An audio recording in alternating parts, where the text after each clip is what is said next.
for another day out in the garage. It's, I don't know, 7:30, 8 o'clock, already super warm, but I got the old evaporative cooler wet shirt and going, and we're gonna do some more work today on the Can-Am. I want to show you some interesting features that the Can-Ams have that, if you don't know anything about Can-Ams like I didn't, are kind of neat. So if you see this right here, this is part of the frame. And what Can-Am did is there's a T on the carburetor vents, and that goes to this, and then it goes up here and comes out and it vents there, and it gives you a good place to vent, and mud's not gonna plug it up. Now, interesting thing that I found is this one actually was plugged. When I stuck a pick tool up there, it was plugged and all kinds of crud came out of it. So I need to make sure I blow all those out before I actually try to start this thing, but we're a long ways from that going on.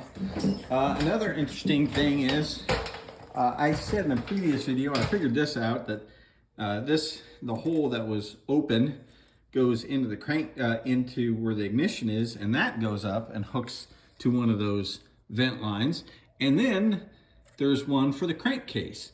But the crankcase vent is also the crankcase fill plug, which is kind of smart. You got to give it to them. Instead of having, oh, we're going to put a vent on it and a fill plug, you just screw this in. That's where you fill the oil in, right there in the hole.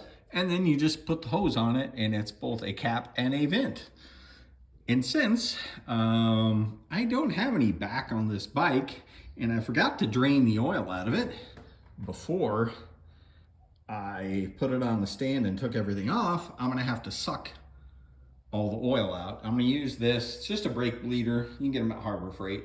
If you got an air compressor, they work pretty good. So I'm just gonna suck the oil out, and then I'm gonna take that side cover off. Hopefully I can get this hose down in here and be able to suck it out, but maybe I can't.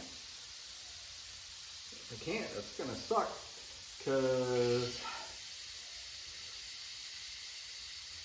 all right. Maybe you can't.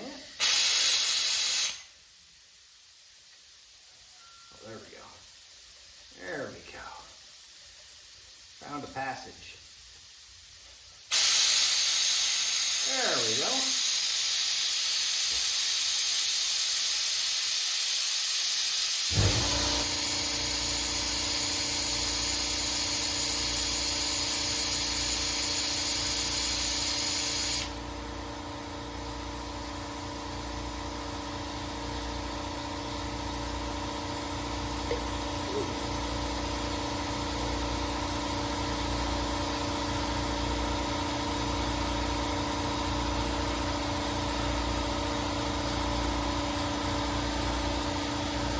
That's one of the drawbacks of using this thing, is it doesn't have a very big capacity, so you have to empty it pretty often, but it will work. It just takes a while. And now it's going to get noisy again. But see, obviously we're running ATF in it because it's pink. I saw on the forums that, oh yeah, run ATF in the tranny, which is about 5 weight, but the manual calls out for 30, so we'll see. I may run ATF in it, I don't know.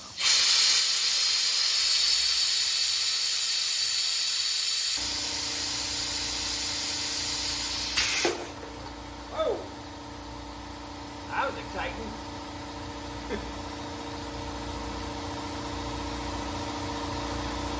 Okay.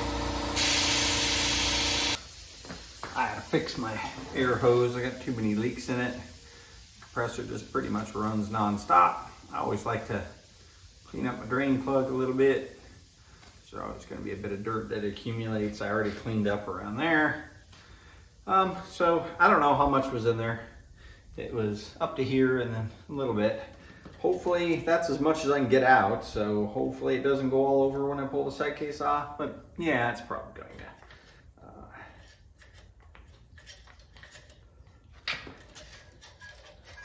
Just not a lot of room back in here.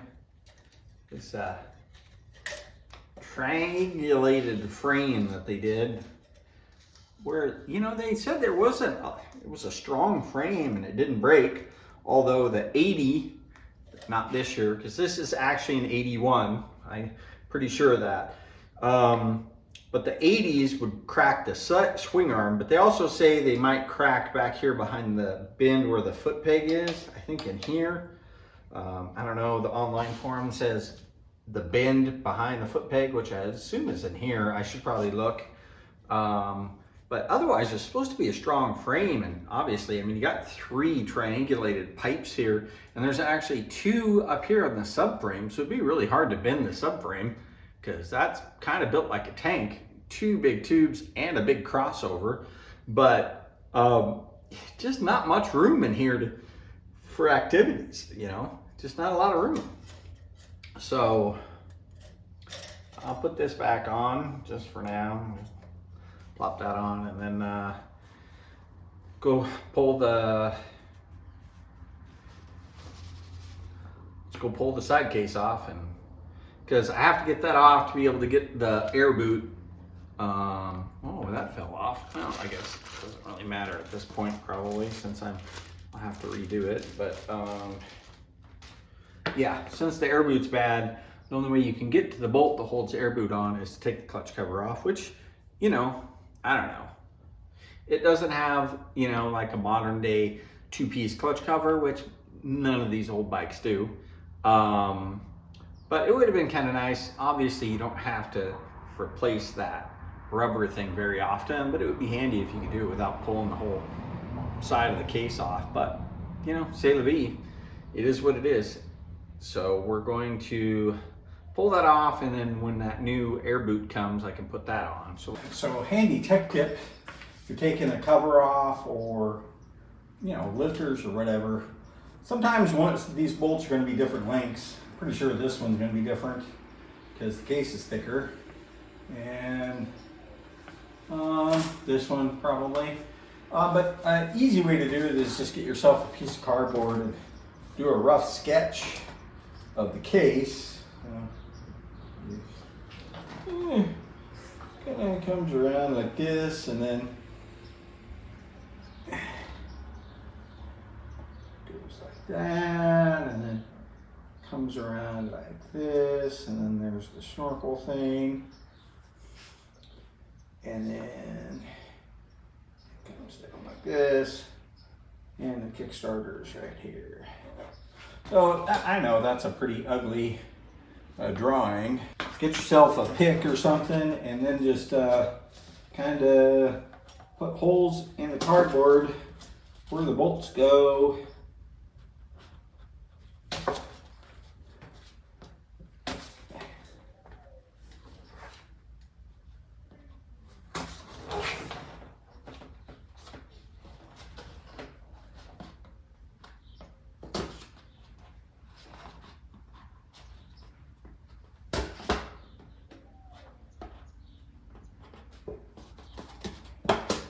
Try not to poke it in your leg. That's, you know, a good. I think I got all of them. Then you got little templates. And then when you're ready to zip all of these out, you just stick them in there, and you can't, well, I wouldn't say you can't put them in the wrong place, but it's harder to put them in the wrong place. Obviously, it's kind of common sense that these are going to be longer, so I don't know if you really need to do that, but you can do the same technique if you're doing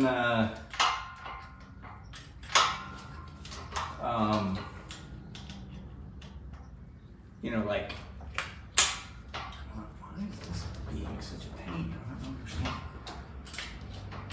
I don't remember it being such a pain. Oh, it's because it was open. With lift push rods, you can do it in an car engine. Make sure you keep the push rods in the right place. You know, just makes it a little easier, I guess. I don't know. Maybe that's just a old man thing. Old guys do to try to do that. Just try to be a little more organized. I did saw off my Allen key so it'll fit in here better. It's a lot of work because Allens are hardened, but it paid off. Now it fits in there pretty good. And, well, does it fit in there pretty good? I don't know. Last time I used it, it fit in there pretty good, but apparently not this time, no. She was. And I think I should be able to get the wobbly end in there, maybe for a little bit. I mean, I like their design. All their hardware on the Can-Ams are kind of non-specialty, off-the-shelf kind of parts. But that being said, you know, sometimes like this, it's like an awful lot of work just to get one bolt out sometimes. Man, it's getting hot. I'm already sweating. I have to whip myself down again.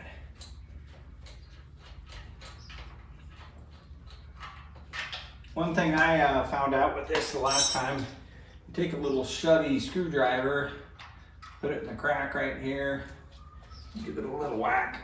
It should come right off. No, yeah, oh, yeah, no, yeah. That's coming.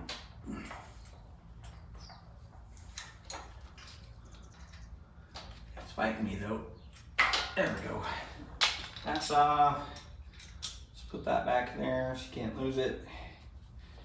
And you go over there. All right, so we got that off.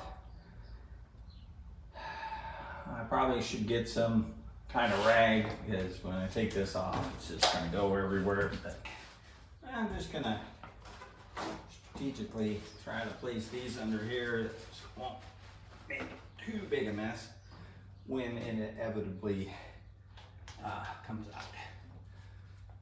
So from what I read, just take this out, and since the way the clutch works, the pusher part is in this, you can just use the clutch, pull the clutch in, it'll just kind of push it off. So they said, we'll see.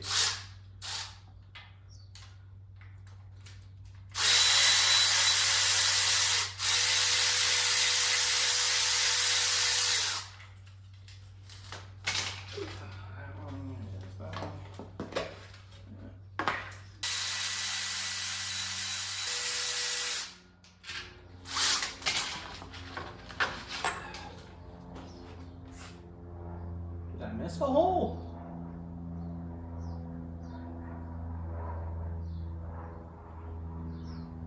Oh, I put them in the right holes.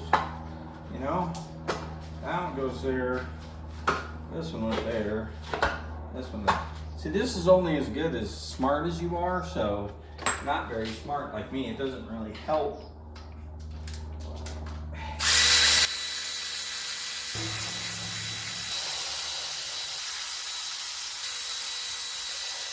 But now we got a little bolt guide for that over there. Now,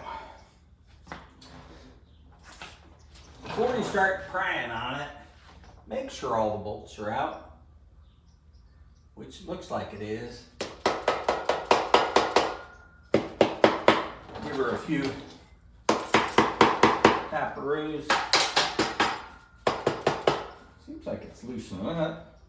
Oh yeah, it's kind of, that clutch arm's pushing her off pretty good. Still stuck over here. You don't want to take a screwdriver and jam it in there, because that's your mating surface.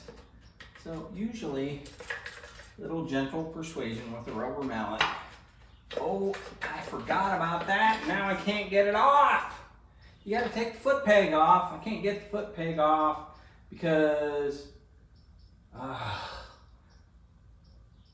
you have to have the rear wheel on it to get the foot peg off. So what am I going to do? Can't get to that hose clamp. I almost can. Hecky darn, man. Yeah, there's a procedure in the manual that tells you remove foot peg. The only thing you have to do to remove this is take the foot peg off, which I forgot to do. So, you know, that's fun. So let's struggle and see if we can get this foot peg off and knock the bike off the stand trying to get the foot peg off, because I don't even know how it comes off, I guess. since the stand is sitting on the bolts that hold it tight, more than likely when I try to turn this nut, it's just going to turn the bolt and I'm not going to be able to get a wrench on it because that's on underneath the stand. But you know, I mean, these kind of things, this is what happens all the time. Good God, it's hot. I mean, I bet you the water in the hose that's sitting out in the sun right now would be like hot water at most people's house.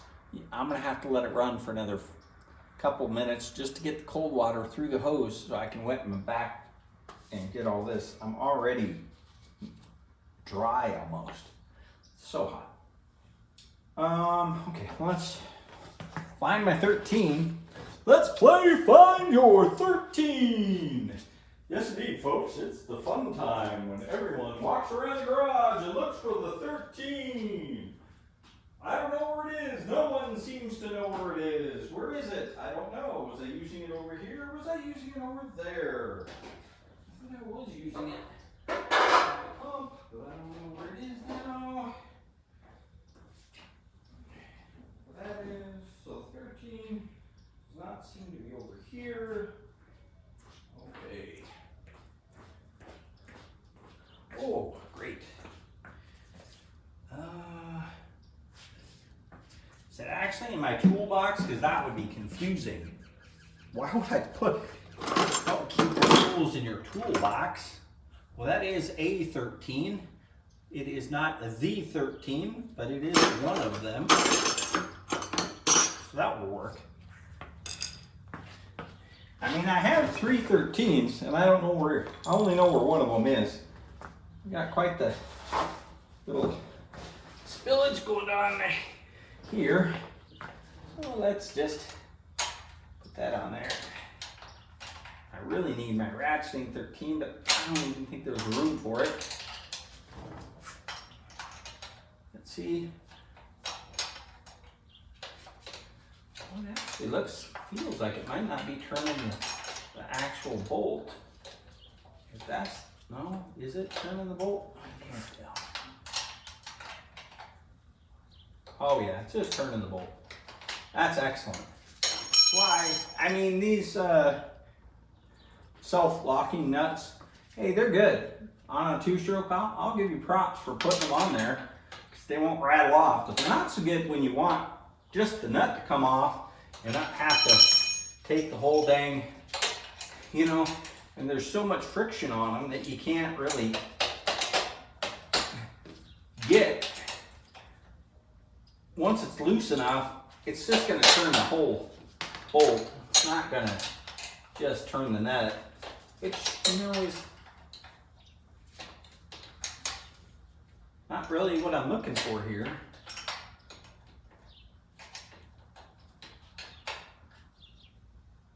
Yeah, let's just turn the nut. Okay. So now we need to get creative and try to figure out, I'm going to have to find another 13. That's for sure. And can we get something to hold on to this 13? This one might not be too bad, considering I might be able to see it. Of course, the bike is literally sitting on top of the foot peg, because that's the lowest part on the frame. So that's good. So let's see what we have here. I can't even see it because it's literally just dug into the sand, which is awesome. Okay, well, we might be able to do that. Okay, now we have to play Where's My Other 13 because I need to.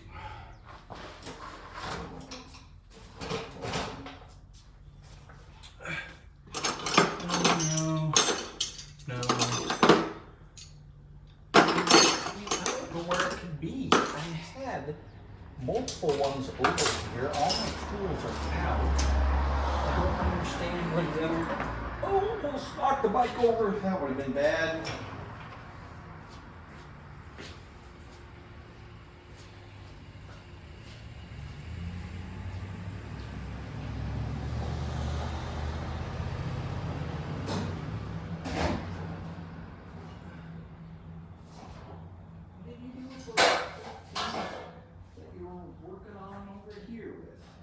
Here it is.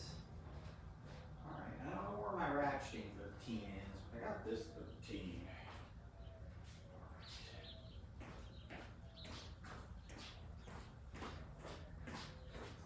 Are you timing me? Maybe I'll put a prize up for how long does it take Tad to find a 13? Win a prize if you can guess the time. Oh. Actually, again, if I had my ratcheting one, it would be way, way, way, way faster. But then I would have to find that one. I don't know where that one is. So technically, are we starting over again, or is it the same finding the 13 game? I don't know. Let's see. Okay. All right. So all three 13s have been acquired, which is good. You know, I have three of them. All three, of course, it's going the wrong way. Good thing is, since the whole weight of the bike is on top of the bolt, keeping it from turning, so that's handy. Now though, you get into the conundrum of, I just got my wrench in there, now I can't get it out. All right, one down. Still not out. We're gonna see how that's gonna work when I actually comes time to tip this on its side and see if I can knock the stand over, but we got one out.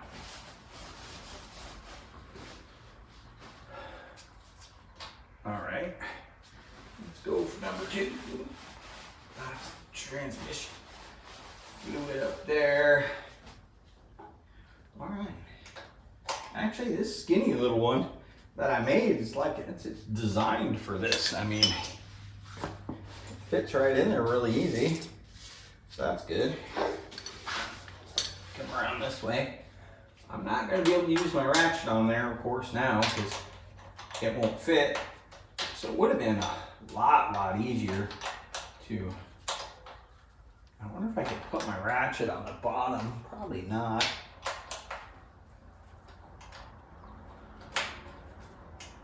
So we're just doing it old school. Turn it one at a time, because that's the funnest for everybody.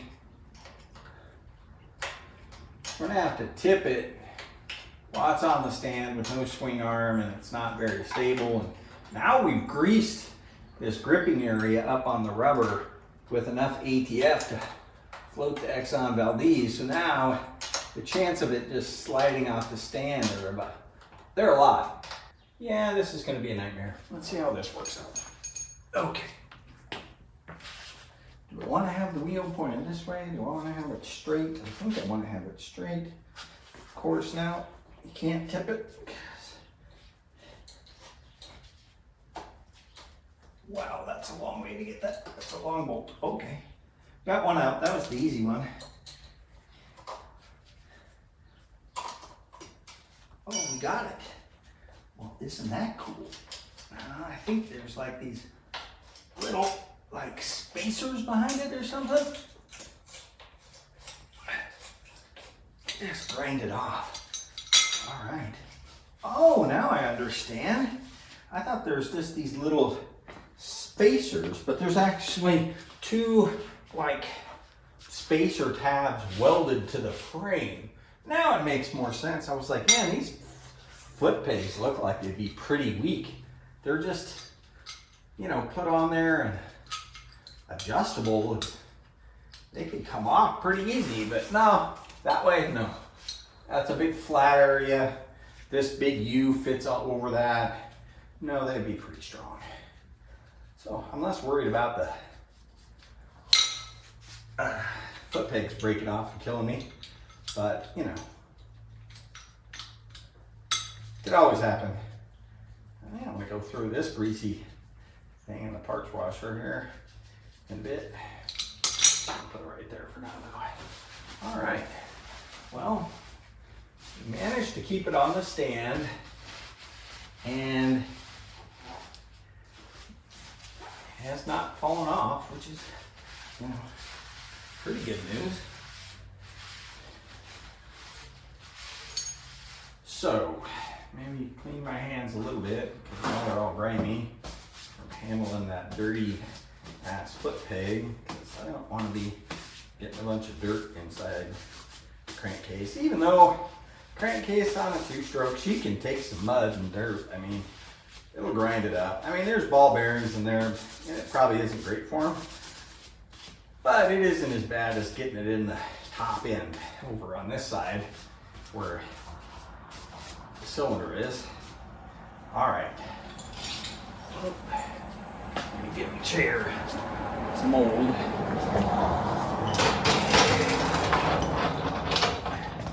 All right, there we go. Let's give it the tap. Jesus, what the hell happened? I don't think I hit anything, but catastrophe happened anyways. All right, just sit up here. Now, what the hell was that about? Did I hit it with my foot? Well, I have to look back in instant replay on that. See, maybe I hit the old schwanger with the foot. Now it's easier to come down the less weight there is on it. There's not as much weight on it as there was, for sure, because there's no back half of the bike on it. So maybe I just tickled it with my toe and it just decided to come off. I don't know. Yeah, that's okay, bent. Kind of bent the stand-up the last time I had it at the track. It was kind of on an uneven ground, and it's not really designed to be on uneven ground, and it kind of bent this front up. It doesn't work as good as it used to. I have a new stand coming, but I have to do some work. This one's sentimental. This stand was my friend that passed away, and probably like 10 years ago that I used to ride with. It was his, and I got it, and I'm gonna keep it because it was his. How you doing, Jed? So I don't want to ever throw it away, but I apparently need to do some fixing on it because it's not it needs a little maintenance. Okay. There we go. Love there. Easy peasy, Canadian easy. All right.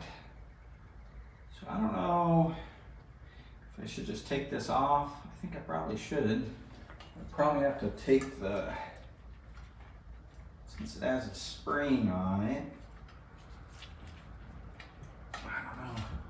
Might have to take the old, the cable off the, up there. Case looks like it's in pretty good shape.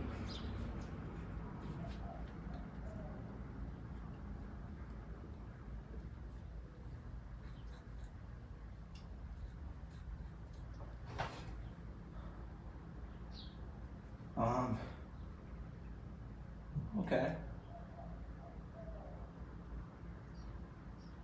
I don't see anything that comes out and grabs me and says, imminent failure. No. It does look like maybe it's been off. There's like a marker mark on the cam gear that runs the rotary valve when they timed it maybe, but everything's looking in here, so that's good.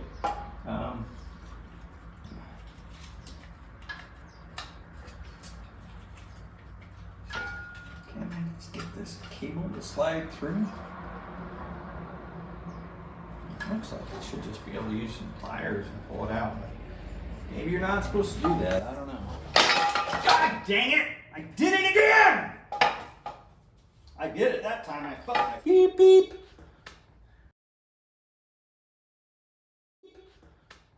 Okay, well, maybe I should zip tie that down because apparently I can't not put my foot underneath it and pull it up, for God's sakes. Oh, Jesus. Jesus, take the wheel. That was bad. So I know what you're saying. Well, just use a regular stand. I'm old. I don't want to be lifting bikes all the time. I got bad thumbs. I like these stands. They are just a little, especially they're really trigger happy when there's not a lot of weight on them. You can't even nudge them or they'll come off. So, oh, and now I don't even need the pliers because it just came right out. Okay. Boop. So I just pushed up on the arm here and pulled the cable down. It came right out. Big. So this is the rubber boot we're after, and I ordered a new one. That's way too big. The other one's too small, but it's the one I have nearby, so I'll use that one.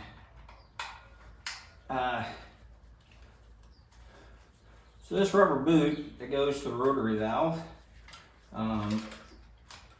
right here, actually came right off, is about $105 or something. Not cheap, but you can still get them. All right, this is going to be my what I know of rotary valve tutorial. So in a normal engine, I mean, this is your clutch, this is your gear on the clutch, and this is your crank, the end of your crankshaft, and this is the gear on the end of your crankshaft. Any two-stroke is going to have this. This takes the engine power from the crankshaft, runs it through the clutch, then it goes into the transmission, and then it ends up going to the countershaft sprocket and to the back sprocket and the chain and makes it move. So what a rotary valve does is behind this little cover is a really thin disc of metal, and it spins, it's geared along with this. So there's a spinning flap of metal that's spinning with the engine inside this cover. And what that does is it has a little window cut in it, and it's like a round piece of metal with a window cut in it. And that window allows the intake charge to come in through the carburetor here inside of the engine, but as soon as it's done with, when it wants it to stop getting intake charge, it actually closes off the port, and there's a round port that goes into the cylinder that feeds your fuel and air in. And what that does, what reeds do, usually back on this end before the carburetor, is a reed will keep the intake charge from being pushed backwards back out. And the rotary valve does essentially the same thing, but I think it's a little more precise because A, it's closer to the crank, maybe a little bit. I mean, sometimes reed valves are like right on the cylinder, I don't know. But compared to the old piston port design, this is a much more superior design because it can't push the intake charge back out through the carburetor and into the airbox. Once it goes into the motor, it stays there and it can't get away. So it's kind of like the difference between a bike with a piston port and a bike with reeds.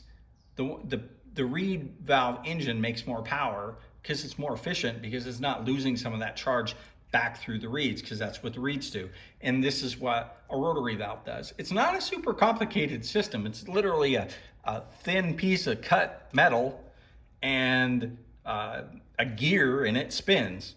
So it's not like it's super complicated, but it adds some complexity, and it probably makes it harder to port this because all the air is going in through a single port. You know, if you think of how wide a reed block is considerably wider than just a, single opening. So I don't know, there's probably some advantages, and maybe weight, I don't know, although it seems like it would be pretty light. Is it a little heavier than a reed cage would be? Yeah, probably, yeah. But 6 of one, half a dozen of the other. But this is one of the reasons the Can-Am was such a good power. It had such a good engine early on, back in the early 70s when they started making them. I think 73 was their first year. They always had really good motors, and I think one of the reasons, besides the Rotax just being a very compact, well-built motor for the time, the rotary valve actually gave them an advantage, because it was like having reed valves back in 73, and maybe Yamaha had reed valves, I don't remember, but most of the manufacturers didn't start going to the reed valves until late 70s, early 80s.